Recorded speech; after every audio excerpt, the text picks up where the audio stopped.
Do you ever feel like the genius you once were has gone missing? Maybe you used to crush every test, every challenge, and people saw you as the sharpest person in the room. But somewhere along the line your focus shattered, your confidence cracked, and now you feel average, invisible, forgotten. Here's the truth, nothing is wrong with you. That brilliance is still inside, buried under years of distraction, doubt, and weak systems.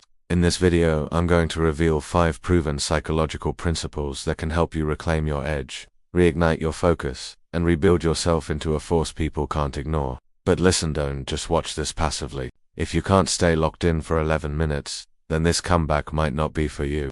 Because what I'm about to share isn't fluffy motivation. These are the same tactics used by top performers, master persuaders, and even dark psychologists. Stay until the end, because the bonus principle I'll reveal could be the single key to your comeback story. Part 1. Becoming a mental weapon. The first principle: sharpen your mental weapon. Most people think studying harder means drowning in notes, rereading textbooks, or highlighting everything in neon yellow. That's not mastery, that's busy work. Instead, train your mind like a strategist trains for battle.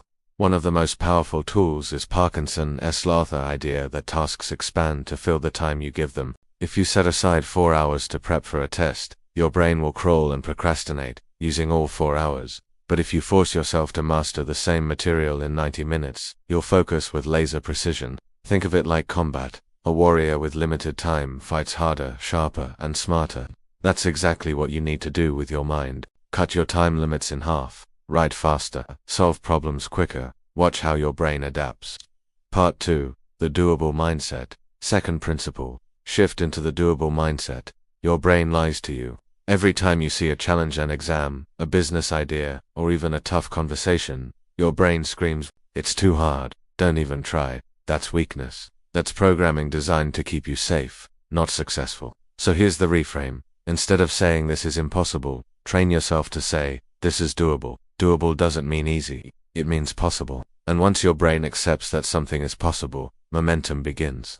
That one shift from defeat to doable creates the first spark. That spark turns into small wins. And those small wins become unstoppable momentum. Part 3. Kill passive recall. Third principle: stop being a passive consumer. If your entire strategy is highlighting books, copying notes, or rereading chapters, you're setting yourself up for failure. That's not learning, that's pretending to learn. Winners use active recall. After reading a page, close the book, recite what you remember. If you can't explain it without looking, you don't own the knowledge. Take it further, turn your notes into questions instead of writing down definitions. Challenge yourself. What does this term mean? How does it connect to this idea? Top students and high-level thinkers don't measure time spent, they measure retention. That's why mock tests, flashcards, and practice under pressure are so powerful. They force your brain to struggle, and in struggle, memory is born. Part 4. The Feynman Technique. Fourth principle: teach it like a master. This is where the Feynman Technique comes in. Named after the legendary physicist, it's the most ruthless filter for true understanding. Here's how it works. Close your notes, and try teaching the concept out loud as if you're explaining it to a 10-year-old. No jargon, no shortcuts, just clarity. If you stumble, hesitate, or overcomplicate, that's proof you don't fully understand it. Go back, simplify, then teach it again until you can break it down flawlessly. Imagine yourself as the teacher of your own mind. When you can teach something simply, you've mastered it. And when you master it, you can use it whether it's for exams, persuasion, or real-world problem solving. Bonus principle: relentless comeback mentality. And here's the bonus principle, the one that will define your entire comeback. It's not about talent. It's not about IQ. It's about refusal to quit. Most people give up after one failed test, one bad grade, one embarrassing mistake. They label themselves as average and never try again.